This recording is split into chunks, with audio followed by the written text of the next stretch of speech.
Bom aqui? Então, boa noite a todos. Obrigado pela oportunidade de estar aqui pela terceira vez. E aí eu queria conversar um pouco. Na verdade, são reflexões.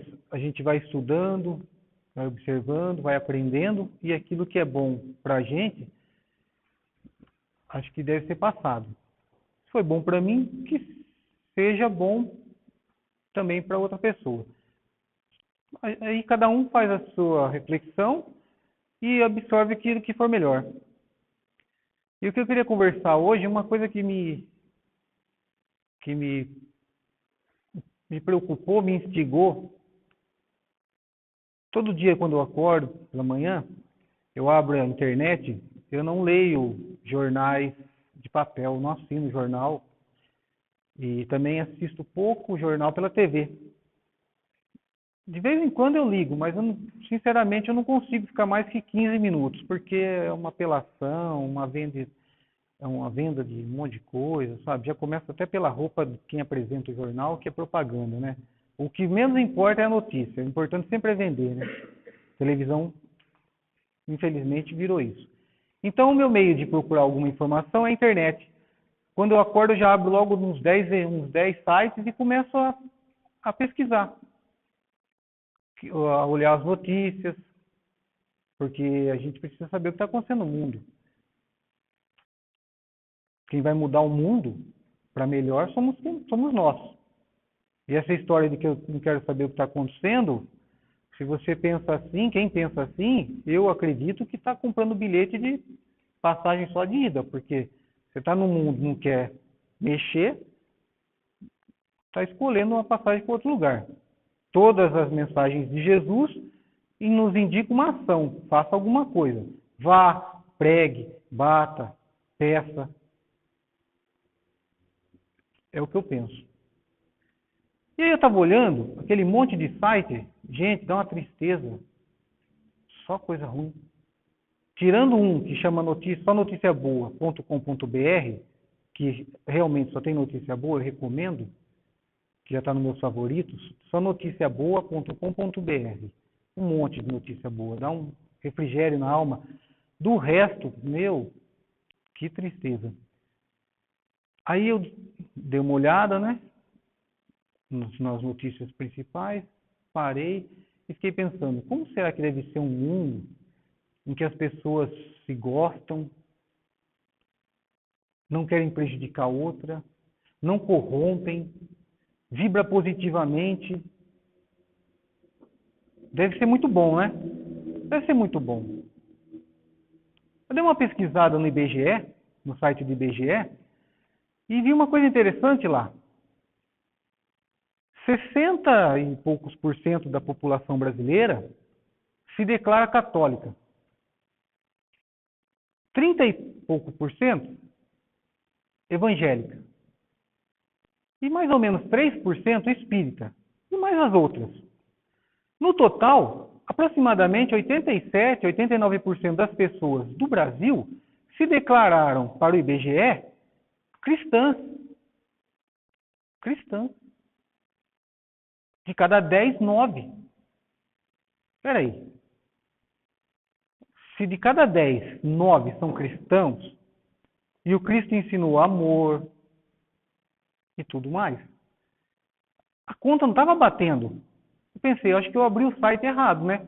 Abri tudo de novo. E para minha infelicidade estava tudo lá, as mesmas notícias. Como que pode, gente? Como que pode? Aí eu comecei a pesquisar, tentando encontrar uma resposta do que podia estar acontecendo. E uma das respostas que eu encontrei foi nesse livro aqui, ó, de Valdo Franco, Espírito Joana de Ângeles, O Homem Integral, da série psicológica do Joana de Ângeles, que são 16 livros. Esse livro aqui eu recomendo, ó. Fala sobre a rotina, ansiedade, solidão, fobia, medo, suicídio, meditação, encarnação, morte. E um dos capítulos é o que a gente vai conversar hoje. E aí a Joana diz o seguinte: Observando o comportamento humano, há quase sempre uma grande preocupação por mais parecer do que ser, dando origem aos homens espelhos. Homens espelhos, o que será que é isso? Aqueles que não têm identidade própria, ou seja, uma personalidade definida, refletem os modismos, as imposições e as opiniões alheias. Eu já parei para pensar, será que eu sou homem espelho? Será que eu estou vestindo o que os outros mandam? Será que eu estou comendo o que aparece na TV? Será que eu só comento aquilo que os outros querem? Nas rodas de conversa, o que eu converso? O que todo mundo está falando? Será que eu sou um homem espelho? Continua Joana. Eles se tornam o que agrada às pessoas com quem convivem e o ambiente que se instalam. Adota-se uma fórmula religiosa em que se viva de forma equânime dentro dos cânones da religião. É a experiência da religião sem a religiosidade. É o título desse capítulo aqui. Religião sem religiosidade. Da aparência social sem o correspondente emocional que trabalha em favor da autorrealização. Já começamos a entender o que está acontecendo, não é? Já dá para ter uma noção. Religião sem religiosidade. O conceito de Deus se perde nas complexidades das fórmulas vazias do culto externo. E a manifestação da fé íntima desaparece diante das expressões ruidosas, destituídas dos componentes espirituais da meditação, da reflexão e da entrega. E disso resulta uma vida esvaziada de esperança, sem convicção, de oportunidade, sem madureza espiritual. Então, o que a Joana disse nessa primeira parte? Que então nós fazemos o que os outros falam, nós vestimos, nós comemos, nós agimos, e nós não temos uma identidade própria. Sendo assim, eu que vi no mundo para ser eu, luto para ser alguém. Uso a roupa que o outro usa, uso o tênis que o famoso usa, porque eu quero imitá-lo. E aí vai acontecer duas coisas. Primeiro, eu nunca vou ser ele. Mesmo que eu vista totalmente igual. Eu nunca vou ser ele. Eu vou ser uma cópia mal feita. E também não vou ser eu, porque se eu não assumo a minha personalidade, quero ser o outro, aí já não sei mais o que eu sou um rascunho de alguma coisa aí, perdido, vazio por dentro. E aí a Joana diz aqui um vazio existencial. Daí dá aqueles momentos de angústia, porque a gente não tem uma razão para viver. Dá uma tristeza, essa tristeza vai aumentando, vira uma depressão, que é uma tristeza profunda e contínua, de muito tempo, sem madureza espiritual. Emmanuel diz que quando ele vai estudar em em mundos mais evoluídos, os espíritos que lá habitam veem a Terra como um verdadeiro berçário espiritual. Para eles, nós somos crianças brigando por coisas totalmente desnecessárias. Sabe quando a gente vê duas crianças brincando por causa do ursinho? Para eles, nós somos assim. Eu vim de Rio Claro. Agora eu estou em Iracemápolis. Quem que fez aquela risca que divide Rio Claro e Iracemápolis? Quem que fez? Tem um risco? Não, é uma imaginação, uma criação do homem. Tem país querendo colocar muro para que o outro não entre. Gente, fala para mim se isso não é uma infantilidade. E se entrar no meu país, eu prendo. E não importa se é mulher ou é criança. Aí os espíritos superiores veem aquilo e falam, nossa, que briga à toa. Que briga. Sem nexo. Não vamos nem entrar em história de família e herança, né? Que destrói família. Porque ninguém cede. Ninguém cede. Mas já que estamos falando de família, eu não vou falar da minha família dos outros, mas da minha eu posso falar, porque eu estou falando de mim. Dia desse, uma discussão por causa de herança, não sei o quê, uma casa lá, vende sua parte para mim. Eu falei, filho, como é que eu posso negociar uma coisa que eu vou receber em função da morte de outra pessoa? Para, herança é isso. E outra coisa, morto não dá nada, viu? Morto deixa. Só vivo dá. Vivo dá, em vida. Ou deixa escrito. Aí deu. Se deixou, não deu. Porque se quisesse dar, teria dado em vida. Esse é o meu pensamento. E aí eu não entro nessas discussões. Cada um tem sua visão. Da minha parte, tá certo que é pouquinho, mas da minha parte eu não quero. Pode ficar para você. Se é o que você quer. Eu já tenho a minha casa, não preciso de um pedaço da casa de alguém que morreu. É uma questão pessoal. Continua a Joana. A religião se destina ao conforto moral e à preservação dos valores espirituais do homem. Valores espirituais. Não valores materiais. Ninguém está dizendo aqui que a gente não precisa. É lógico que a gente precisa. Se a gente não jantar, se a gente não almoçar, a gente morre. Se a gente não vestir com esse frio, a gente sofre. A gente tem que. Mas é uma questão entre possuir e ser possuído. Quem é de quem? É meu? Ou eu não sou o dono? Aquilo me tem.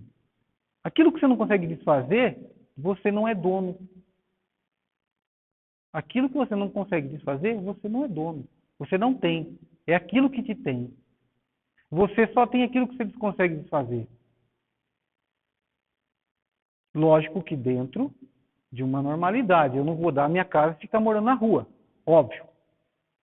Mas se eu tenho uma casa com 15 quartos e eu não consigo abrir mão, só moro eu e minha mulher, por exemplo, alguma coisa está errada.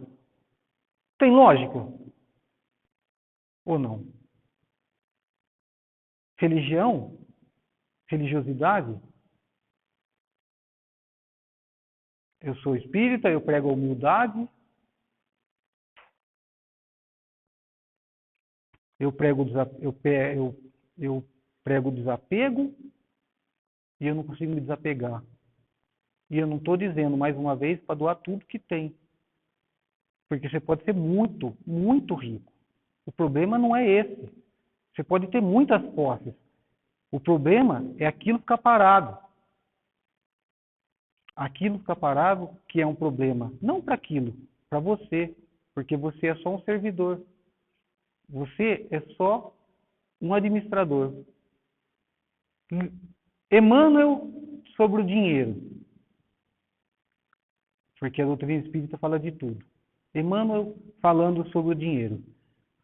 O dinheiro é o sangue do organismo social.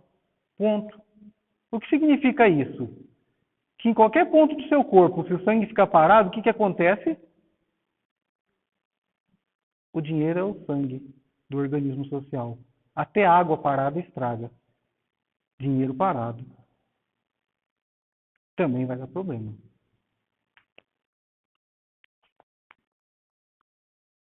Desvelar os segredos da vida, ultratumba, e demonstrar-lhe o prosseguimento das aspirações e valores humanos, ora noutra dimensão, dentro da mesma realidade da vida, já que Paulo disse que a vida é uma só, porque a vida é uma só. Começa quando fomos criados e somos imortais. Então não são vidas sucessivas, são experiências sucessivas. Dentro da mesma vida, eu passo por diversas experiências. Então hoje eu sou Valdinei, e amanhã eu não sei, e ontem também não sei. Mas eu não sou, eu estou. A minha filha está minha filha. Eu tenho um amigo, chama Hélio Ribeiro, palestrante do Rio de Janeiro, e ele contou um fato muito interessante. Ele chegou na casa dele à noite, ele trabalha o dia todo, ele é advogado, e ele chegou na casa dele e falou pro filho dele assim, ó, põe no jornal porque eu vou assistir o jornal. Porque a única coisa que ele faz na hora que ele chega na casa dele é assistir o jornal, o único jornal que ele tem tempo de assistir. Aí o filho, não, eu vou assistir o jornal, porque já sabe que ele chega e ele assiste o jornal. Já era 10 horas da noite. Aí o filho começou a resmungar, colocou no jornal, ele pegou e foi para a cozinha fazer um lanchinho lá. Aí o menino falou assim, você não está nem assistindo? Ele falou assim, mas eu estou ouvindo. E aí o menino continuou resmungando. E aí ele falou uma frase que eu achei muito interessante. Ele voltou para a sala e ele falou assim, você e sua irmã vão para o quarto, daqui a pouco eu subo. Não durmam, porque nós vamos fazer a oração juntos.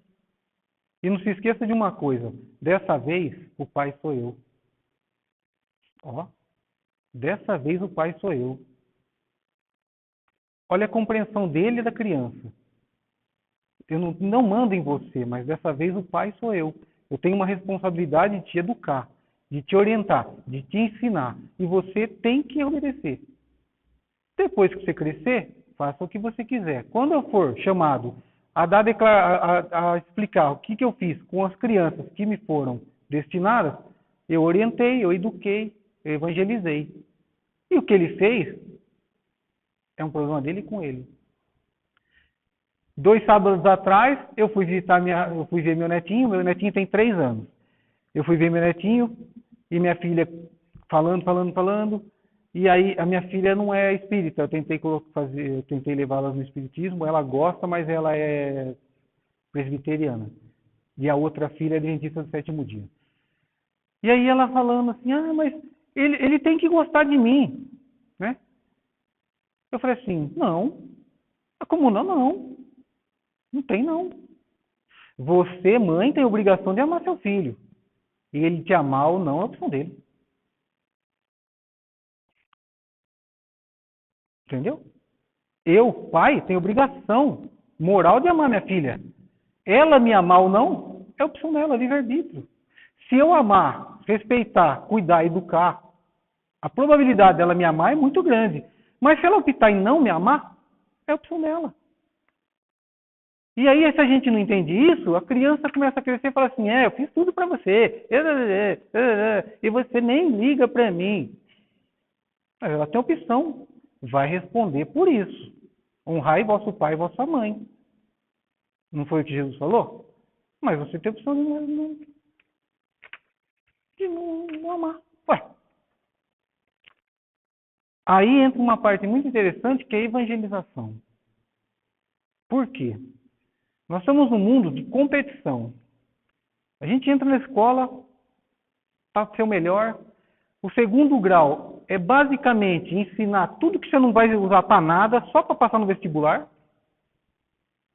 E aí a competição. Aí você entra no vestibular, você tem que ser o melhor da faculdade, você tem que ser o melhor profissional, você tem que ser o gerente, o dono, tudo. Nós estamos num mundo de competição. Só que espíritos superiores não competem. Espíritos superiores cooperam. Então você tem que colocar seu filho na escola e ele tem que se qualificar. E ele se prepara e se apruma na vida. Educação é em casa. Instrução é na escola. Mas você precisa evangelizar a criança. Porque só evangelizando a criança, ela vai na balada, ela vai na faculdade, ela vai sair com os amigos. Mas se ela for evangelizada, ela não vai usar droga. Ela não vai beijar 30 na noite, porque ela sabe de uma coisa que se chama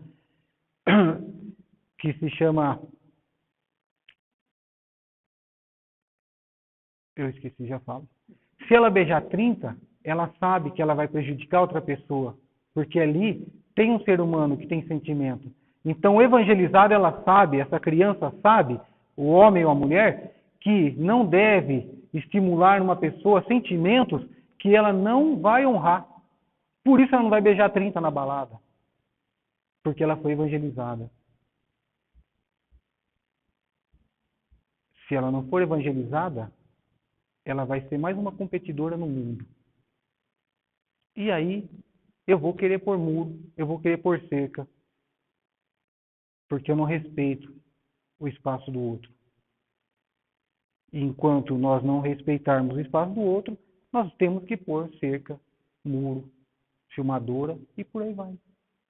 Não precisaria, se fôssemos evangelizados. Se fôssemos cristãos, não no rótulo, mas na prática. Um exemplo bem simples de religião e religiosidade. Jesus, nosso mestre, modelo e guia da humanidade. Por exemplo, uma passagem de Jesus. Mulher adúltera. Trazem a mulher e diz assim, ó, foi pega em adultério. Moisés, a religião da época, manda apedrejar. Isso é religião. Aí Jesus fala o quê? Quem tiver sem pecado atire a primeira pedra. Isso é religiosidade. Dá para entender? Tem que apedrejar. Religião. Atira a primeira pedra que nunca pecou. Religiosidade. Essa é a diferença. Se é um espírito que foi educado e instruído, taca a pedra. Mas se é uma criança que foi evangelizada, perdão das ofensas, indulgência, benevolência para com todos. Porque se nem o Cristo condenou, quem sou eu para condenar? Desde que eu tenha sido evangelizado. Daí a importância da evangelização infantil. Não só de levar e rotular, de ensinar a competir. E aí ela fala sobre desvendar os segredos de ultratumba. O Espiritismo matou a morte, né? Todas as religiões falam que existe vida após a morte do corpo físico. Mas só o Espiritismo provou, através de psicografia, de psicofonia. Escreveu como que é do lado de lá, o que acontece, o que não acontece, relatou. Então o Espiritismo matou a morte. Como que pode um espírita, sabendo que não morre, não ter uma esperança, uma perspectiva e fazer coisas que sabe que vai ter que resgatar? Não tem sentido. Por exemplo, às vezes, eu ia mais, agora eu vou menos. Mas às vezes eu vou aplicar passe lá na clínica Saião em Araras. Daqueles que moram lá não tem condições de viver em casa com a família. Não falam, não andam, enfim. E a gente sabe que aquilo ali é um resgate. Aquilo ali é um resgate. Aí você olha a situação e fala assim, meu, que dó das pessoas que desviam milhões de uma escola, de um hospital. Porque para toda ação existe uma reação. E existe a lei de causa e efeito. E aquilo é o efeito. Sabendo disso, como é que tem coragem? Então, o que falta? É uma convicção. Sincera, verdadeira. Uma convicção. Acreditar que se você fizer, você vai ter que resgatar. Só faz isso quem não tem essa certeza. Por quê? Porque leu, escutou, mas não colocou, não entendeu. Não entendeu ainda. É o religioso sem religiosidade. Estou falando de um país com 90% de cristãos.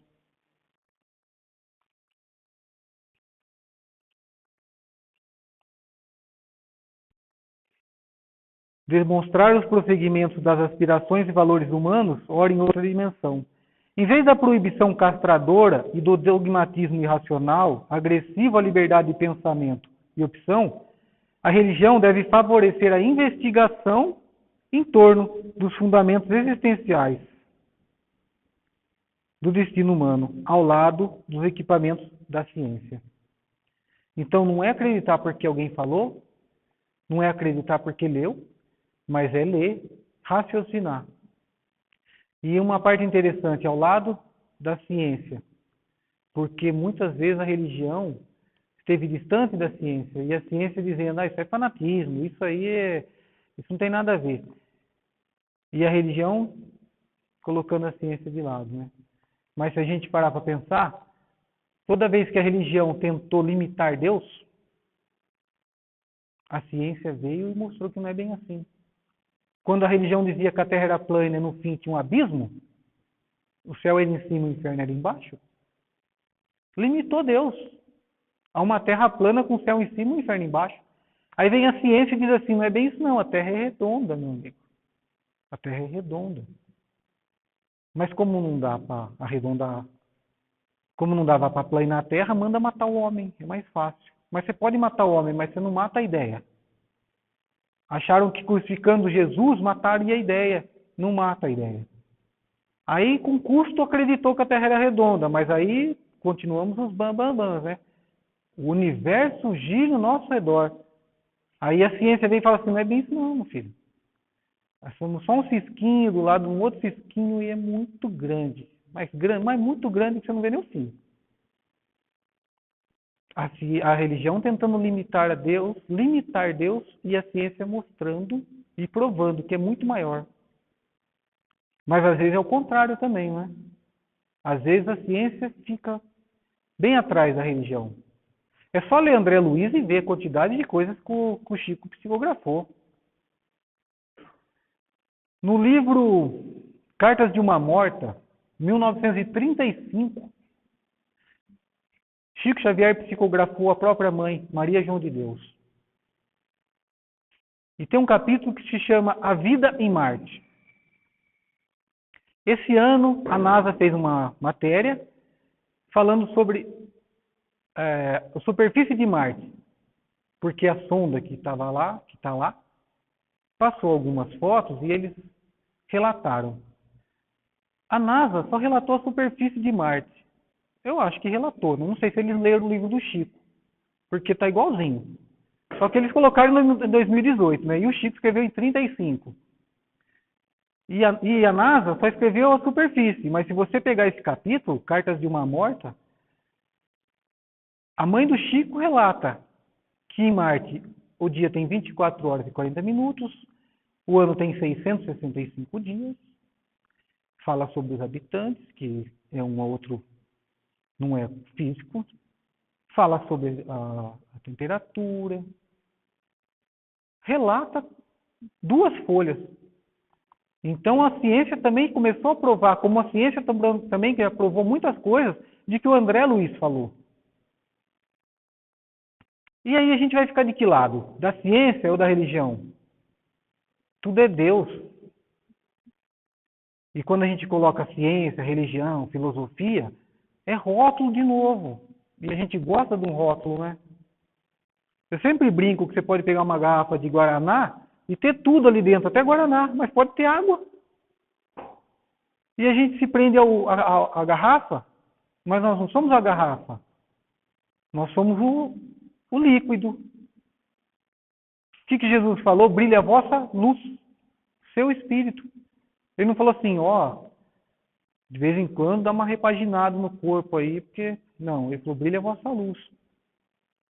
Subentendendo que você tem que cuidar do corpo para viver o máximo possível, cumprir, ser um completista, mas principalmente cuidar do espírito.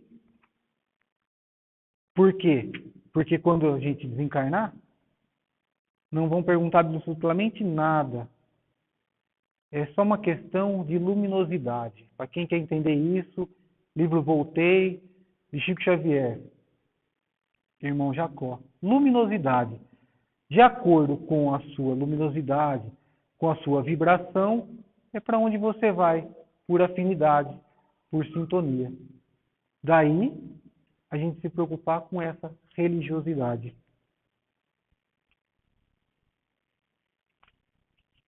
Aí a Joana dá porque por enquanto só falamos que nós estamos fazendo não tão corretamente, né?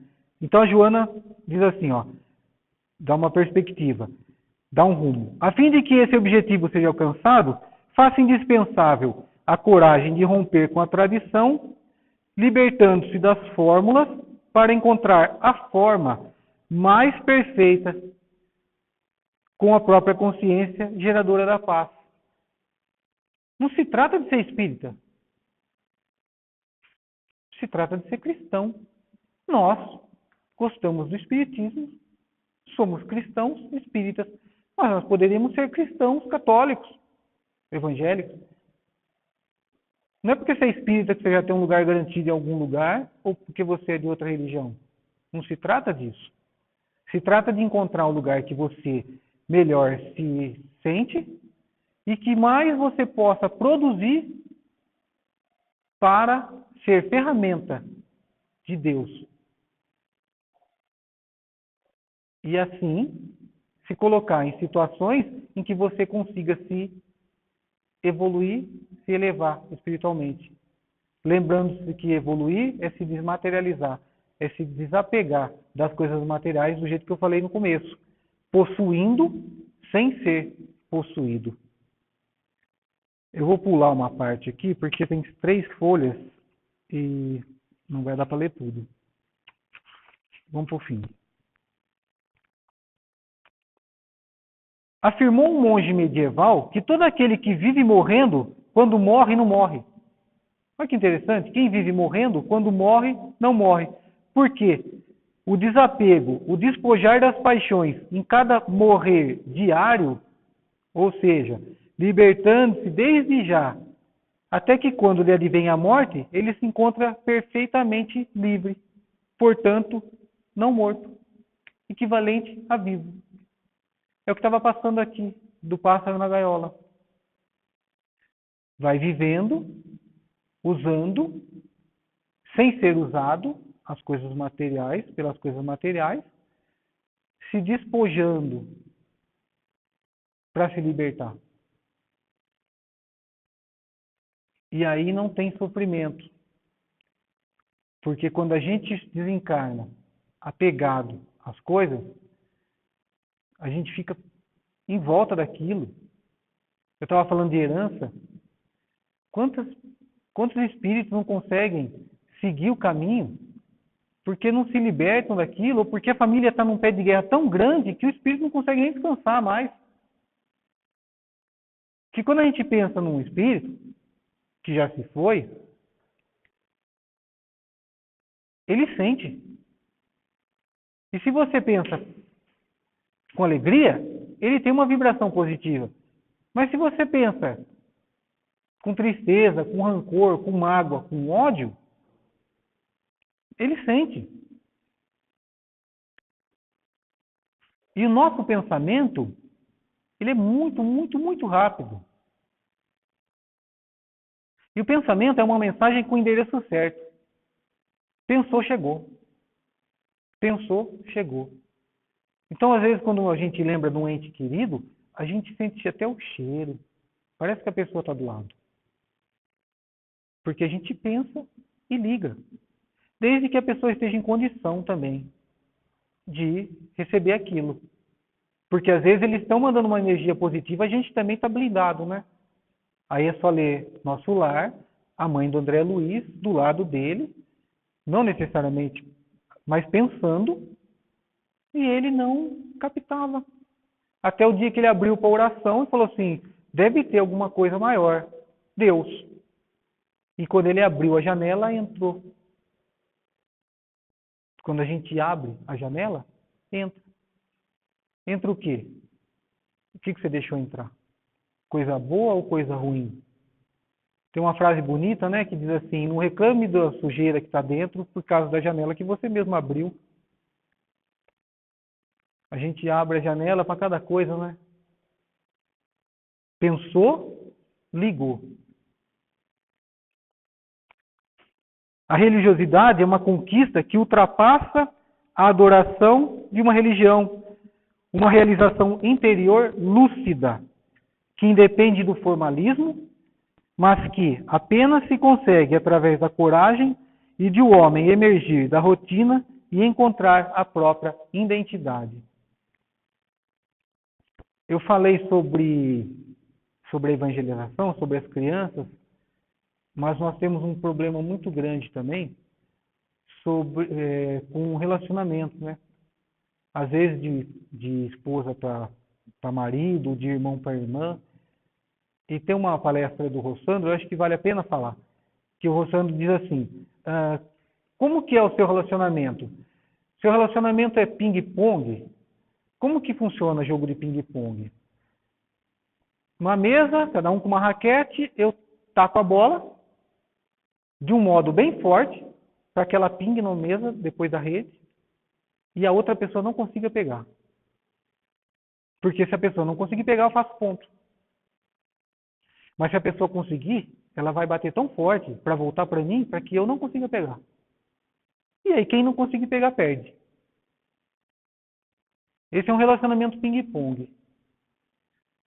Só que quando um ganha e o outro perde, gente, numa disputa nunca tem só vencedores, todo mundo perde. Então esse relacionamento ping-pong é um relacionamento conflituoso, de querer ser mais que o outro. Agora existe aquele relacionamento que ele chama de frescobol, que é aquele jogo que a gente joga na praia, que você tem uma raquete, a outra pessoa tem uma raquete, e você joga a bolinha para outra pessoa e a outra pessoa lança a bolinha para você. O objetivo é não deixar a bola cair. Como eu sei que o objetivo é não deixar a bola cair, eu jogo de um jeito que a bola chegue tão macia para o outro, que o outro consiga mandar para mim tão macia que a gente fique ali, ó, e a bola não cai. E se o outro errar e a bola vier muito difícil, eu faço um esforço para devolver, mas de um jeito bem macio. Porque se cair, os dois perdem. Esse é um relacionamento frescobol. Esse é um relacionamento que, às vezes, a bola vai vir difícil. É o filho que está dando problema na escola, é um ente querido que cai na droga, é um dos cônjuges que dá uma escorregada. Mas a gente não pode deixar transformar no ping-pong. Errou, a gente tem que se esforçar para devolver a bola macia. Um relacionamento frescobol é um casamento de 60, 70 anos. E um relacionamento ping-pong é esse tal de casa separa aí. O Daniel deve fazer quanta separação por ano? Aí você vai perguntar por quê? Coisa tão... Não dá para se acertar, não. Orgulho, vaidade. O que falta? Espiritualidade. Porque muitos casaram até na igreja. Véu, grinalda, foto, fogos, festa. É um espetáculo. Religião. Mas e religiosidade? Ah, não, tá pensando que eu sou tonto, fica falando para fazer tudo. Orgulho, vaidade. É por isso que a gente abre os sites pela manhã e tá as notícias que estão. E amanhã, mesmo sabendo disso, quando eu abrir todos eles, sabe como é que vai estar? Exatamente do mesmo jeito. Mas consciente de que nós estamos nos transformando, que nós temos que mudar isso. E não vai dar para mudar o mundo inteiro, mas se eu mudar o meu entorno, se eu mudar a minha postura, os que estão à minha volta mudam. Se eu entender isso, eu vou entender que todo mundo está de acordo com o que acredita, no nível que sabe estar, vou entender e vou fazer a minha parte.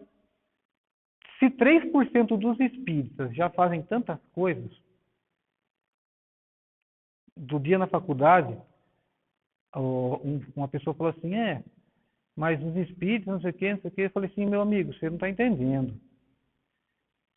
Não na aula, né? Eu não falo de espiritismo na aula, mas como a pessoa sabe que eu sou espírita, ninguém é espírita, mas depois no intervalo é um tal de hora para mim, põe meu nome na vibração, o que é o espiritismo, sei que é espírita, mas na aula não, né? Na aula todo mundo aquela... Eu falei assim, você não está entendendo, meu amigo.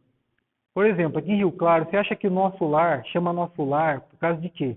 Você acha que o Hospital Bezerra de Menezes foi feito por algum padre que gostava do Bezerra de Menezes e colocou o nome Bezerra de Menezes, Saião de Araras e por aí vai?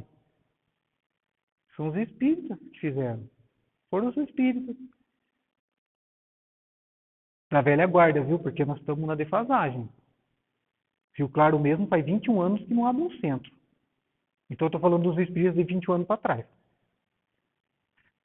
Foram os espíritas, religião ou religiosidade. Mas não são só os espíritas, porque tem muito hospital Santa Casa feito pelos padres, pelos católicos. Então, se a gente agir de acordo com aquilo que a gente estuda e prega, a gente muda o mundo. Essa que é a missão. É só fazer aquilo que a gente diz que acredita. Nós não acreditamos em Jesus, não é o nosso mestre, nosso modelo, nosso guia. Só tentar fazer o que ele fez. Tanto que ele disse, bem-aventurados os homens de boa vontade. Não falou perfeito.